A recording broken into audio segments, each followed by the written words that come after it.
Hello everyone, and welcome to my CBS BNB Full Today channel.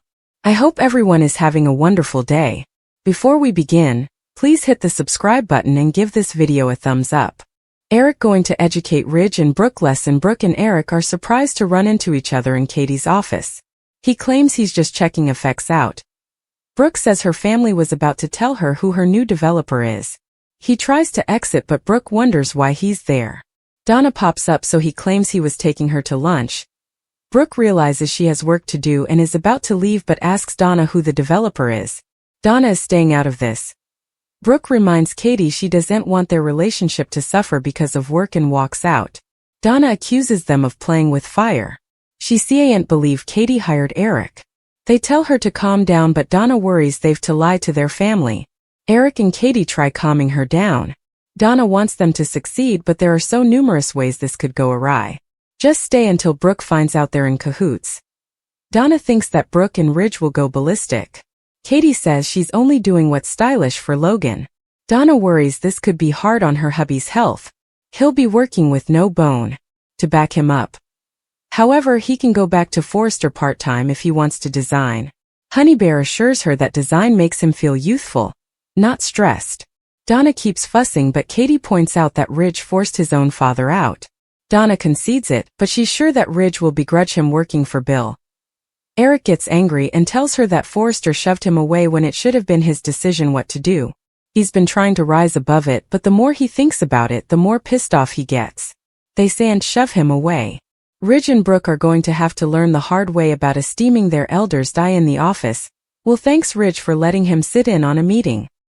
He's trying to learn everything about the business. He hopes the pressure with his mama won't impact his place of Forrester. Ridge says coddling the name was wrong.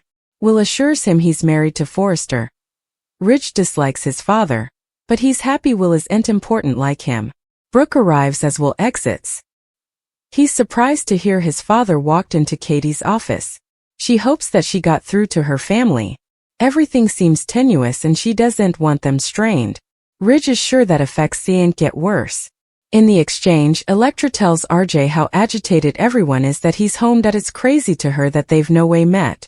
Their families no way visited and she's agitated to get to know him now. They bandy his peregrination and how beautiful Brazil is as other workers asset on them. RJ says his homecoming has been a long time coming. She says he's the golden child. He admits it feels like time to make LA home. She tells him about her amazing swain. He's surprised to hear he's a Spencer.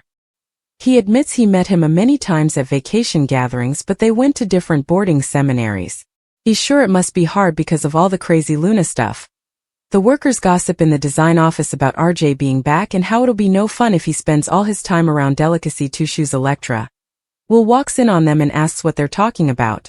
Will incontinently heads for the exchange and finds RJ and Elektra agitating Luna. RJ Forrester eventually returns from Europe. Was he in Europe? We weren't actually told. He just left one day and no way returned, and what's more nothing mentioned his name while he was gone. Well, he's back now and a new actor has replaced the last bone. Brian Nicoletti starts this Thursday. We know that he and Bradley Bell weighs in on 2026 from Superintendent Patron and head pen himself, Bradley Bell. We've a new group of youthful characters being featured. Weaving Sydney Bullock as Miss Dillon and Brian Nicoletti playing RJ. We're at a great time in the show where you have that coming generation to play with their core family members. The Fashion House contest fashion drama between the two fashion houses, Eric revolting against being forced to retire. Though he indeed decided he'd do just that. He'll look for a new avenue to channel his passion, which is design. Will he work for Katie? Luna is dead, Belle confirms. We all saw it. I mean Lisa Yamada, wow. And to limit it off with an Emmy and to have her bring frivolity and that spark in her eye and the unique delivery? What a joy she was to work with and what a awful person. She took that character and ran with it, and it was so awful uniting with Lisa. The Fashion House contest fashion drama between the two fashion houses, Eric revolting against being forced to retire. Though he indeed decided he'd do just that. He'll look for a new avenue to channel his passion, which is design. Will he work for Katie? RJ and Will be rivals. I felt I had to bring the Taylor/Brooke/Ridge triangle to a conclusion. It's been decades and at some point, Ridge can only be in the middle of commodity without being too cruel for so long. Brooke and Ridge from time one have been fated to be together, and Taylor has always been alternate place with Ridge for utmost of her life, so I wanted her to find a man who completely appreciates her for the knockout that she is, and it happens with cleric Sean Cannon. When Sheila finds out, watch out. And Steffi will be involved in this because of her fears for what Sheila will do to Taylor when she learns what's going on. Of course, Deke and Hope are also involved as they do and want their pater. With Sheila. From the promo. Our son is home, Logan. Ridge tells Brooke. You doan't know how important I missed you, she tells RJ. Daphne and Carter have coitus. I doan't want to crop you against your son, Katie tells Eric. This is what I want, Eric assures her. Dylan, if there's anything I can do to help, I will, Steffi tells Miss Dylan. How stupendous would that be? You, me, and Will working together in the same structure? Dylan tells Electra and Will. Steffi arrives home and tells Finn about what happened with Taylor. Steffi and Finn grow concerned that Sheila will resort to violence upon learning about Deacon and Taylor. Carter doubles down on his offer. Daphne agrees to marry Carter. He slips a ring on her cutlet. Daphne and Carter make love. Hope meets Deke at Il Giardino. Sheila interrupts. She wants to prove herself to them. She thinks their commitment is stronger than ever. Deacon tells Taylor that chancing a new therapist wouldn't change a thing. He needs her and she needs him. Ridge, Steffi, Carter and Daphne all celebrate the recently engaged couple. Daphne and Carter ask Ridge and Brooke for some savant advice. Katie gets her own savant advice but from Eric Forrester. He offers to come aboard Logan and help her with her business, knowing how hard it is. Donna and Katie bandy Brooke and Donna's caught in the middle. Dylan gets agitated about the idea of working at Forrester. Donna is concerned about maintaining peace among her sisters. Everyone seems veritably agitated to see RJ like he's a gemstone star. Brooke asks about Francesca, a girl RJ knew in Italy. Ridge and RJ try to get Brooke to stop poking. Katie is so happy that Eric's out of withdrawal and working with her. Brooke and Ridge fill RJ in on what's going on with Katie. Katie makes a big advertisement to Bill. Brooke tries to put the pieces together. The autumn sun poured through the altitudinous windows of the Forrester living room, casting golden light across the polished wood bottoms and priceless artwork that had borne substantiation to decades of triumph, treason and heartache. On the face everything looked calm, elegant and unchanged. But beneath that quiet luxury, commodity dangerous was stirring commodity that had been buried for times, and was eventually clawing its way into the open. Hope Logan stood near the fireplace, her hands clasped tightly together, her posture tense despite her attempt to appear composed. She had been called to the Forrester manse suddenly, summoned with a soberness that set her jitters on edge. This wasn't a casual family visit or a business discussion about hope for the future. This felt heavier, darker, as though the walls themselves were bracing for impact. Eric Forrester sat in his wheelchair near the center of the room, his expression undecipherable but grave. Age had braked his body, but not his mind, and clearly not his sense of responsibility to the family he'd erected. For weeks, he'd been scuffling with a Verity that refused to stay silent. A Verity locked inside a sealed envelope now resting on the table beside him, one that had the power to shatter lives. Around the room, members of the Forrester and Logan families gathered, drawn by Eric's critical request. Ridge paced sluggishly near the window, his jaw tight, artificially apprehensive that commodity was wrong. Brooke sat strictly on the lounge, her eyes zipping between Hope and Eric, her motherly suspicion screaming that her son was standing on the edge of desolation. Steffi leaned against the wall, arms crossed, cautious but curious, while Thomas watched Hope with a equivocal intensity he couldn't relatively suppress. No bone spoke. The silence pressed down like a weight. Eric eventually cleared his throat, the sound cutting through the pressure like a blade. He'd lived long enough to know that some secrets did more damage when hidden than when revealed, yet this one felt particularly cruel. He delayed this moment as long as possible, hoping foolishly that the Verity might ever lose its power with time. It hadn't. Hope tasted the shift incontinently. Her casket tensed as she turned completely toward Eric, her eyes wide with confusion and growing fear. Whatever this was, it involved her. She could feel it in the way everyone avoided her aspect. In the way Brooke's hands quivered in her stage. Eric began sluggishly precisely explaining that times agone, during a period of chaos, heartache, and questionable opinions, a child had been conceived under circumstances far more complicated than anyone had ever known. At the time, hypotheticals had been made. Stories had been accepted because they were accessible, because they saved reports, because they allowed people to move forward without looking back. But hypotheticals, Eric explained, weren't the same as verity. As he spoke, Hope's breathing grew shallow. She tried to follow his words, but they felt fantastic, like a story unfolding nearly far down. Her life, her identity, had always felt solid. She was Brooke Logan's son. She was a Logan. She was a Spencer by marriage, a Forrester by work and love. Everything fit into neat, familiar boxes. Until now. Eric revealed that recent medical testing connected to an unconnected health concern had uncovered inconsistencies. Inheritable labels that didn't align with what the family believed to be true. At first it had sounded like a mistake, a lab error. But farther tests, conducted still and discreetly, verified the insolvable. Hope's DNA didn't match the man she had always believed was her natural father. The words hung in the air like bank after an explosion. Hope sat. Her mind rejected the idea incontinently, refusing to let it take shape. She shook her head, her lips parting as if to speak, but no sound came out. Around her the room sounded to blur, the walls closing in as fear surged through her casket. Brooke stood suddenly, her face drained of color, her precisely constructed countenance cracking at last. Times of guilt, fear, and buried recollections surged to the face each at formerly. Ridge turned toward her sprucely, consummation forming in his eyes, while Steffi's guarded expression shifted into shock. Eric continued, his voice heavy with remorse.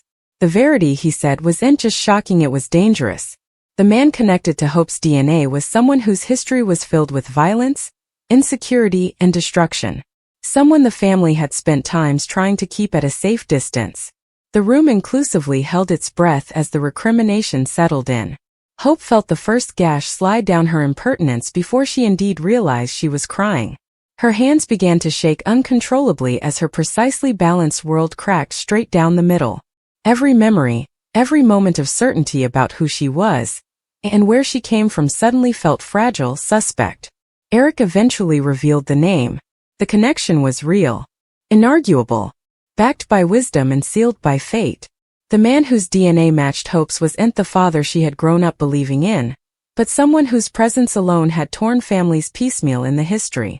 Someone whose birth carried secrets that should no way have touched her life. Hope beggared. The gashes came presto and uncontrollably, her body folding inward as heartbreaks destroyed her casket. This wasn't just a disclosure, it was an erasure. Everything she allowed, she knew about herself had been rewritten in a moment. Her strength, her sanguinity, her belief in virtuousness suddenly felt naive, indeed foolish. Brooke rushed to her son, belting her arms around her as if trying to physically shield her from the verity. But indeed Brooke knew this was commodity she couldn't cover Hope from. This was in her blood now, in her DNA. Ridge stood frozen, torn between wrathfulness, guilt, and heartache. He realized with sickening clarity that opinions made long ago, moments of weakness, lies told to avoid pain, had led them then. And now Hope was paying the price. Steffi's studies contended ahead to the consequences. What this meant for the family, for Hope's future, for the fragile balance they had fought so hard to maintain. Pedigrees signified at Forrester Creations. They always had. And this disclosure hovered to enkindle wars that had long been dormant. Thomas watched Hope cry, his own feelings colliding violently inside him. Part of him wanted to reach for her, to promise that nothing had changed. Another part, darker and further equivocal, wondered how this verity might alter everything between them, for better or worse. Eric closed his eyes, the weight of generations pressing down on him. He'd erected an conglomerate on family, heritage, and verity, yet then he was the deliverer of a secret that could destroy all three. Still, he believed the verity signified further than comfort, further than vision. Hope eventually pulled back from Brooke, wiping her gashes with pulsing hands. Her face was flushed, her eyes red, but beneath the desolation, commodity additional flitted. Wrathfulness, determination, and a hopeless need for answers. She demanded to know how this had been kept from her. Who had known? Who had prevaricated? Because this wasn't just about biology. It was about trust. The disclosure transferred shockwaves far beyond the walls of the Forrester manse. Connections would be tested. Commitment would fracture. Old adversaries would re-emerge, drawn by the scent of chaos. And hope, formerly the symbol of light, faith and moral clarity, now stood at the center of a storm she no way asked for. As the sun dipped below the horizon, casting long murk across the room, one thing came sorrowfully clear. This DNA secret didn't just change Hope's history. It was about to review her unborn, and hang the very soul of the Forrester family ever. The room didn't recover after Hope's gashes braked. It remained suspended in a fragile stillness, as if any movement might shatter what little emotional stability remained. The verity had been spoken, and now everyone present was forced to live inside it. Hope stood near the lounge, her arms wrapped tightly around herself, no longer crying but hollowed out, as though commodity essential had been ripped from her core. Her mind replayed Eric's disclosure over and over again, each reiteration sculpturing the verity deeper into her knowledge. The idea that her blood carried a heritage she had no way known, one defined by chaos and peril, felt unsupportable. She had spent her life fighting to rise above the dysfunction she saw around her, believing herself predicated in honesty and compassion. Now she wondered how important of that identity had been erected on a taradiddle. Brooke watched her son with quiet desolation. Every motherly instinct screamed that she had failed Hope in the most abecedarian way possible. For times, Brooke had justified her silence as protection, as mercy, telling herself that revealing the verity would only beget pain. But the pain was then now, sharper than anything she had imagined, and Brooke was forced to defy the reality that her choices made in fear and confusion had shaped this moment. Ridge, too, felt the crushing weight of responsibility. He'd always flattered himself on being honest when it signified most, yet he now saw that elision could be just as destructive as deception. His studies entwined toward the history, to moments he dismissed as insignificant, moments that now impended large and enduring. He understood with brutal clarity that Hope's suffering wasn't an accident. It was the result of times of avoidance and undetermined trueness. Steffi's mind contended ahead, artificially calculating the fallout. She knew how snappily secrets like this spread, how virulently they could be weaponized. In their world, pedigrees were currency, and reproach was ineluctable. She bothered not only about the family's character but about Hope herself. This kind of disclosure could destabilize indeed the strongest person, and Hope had always carried the weight of anticipation, being the good one, the moral compass. Now that compass had been shattered. Thomas remained silent, but his internal conflict boosted. He'd always been drawn to Hope's chastity, her belief in redemption, her turn down to give up on people, indeed him. The knowledge that her lineage was far darker than anyone had imagined created a dangerous pressure within him. Part of him wanted to believe this would bring them closer, that participated darkness could forge understanding. Another part stressed that this verity might destroy the very thing he respected most about her.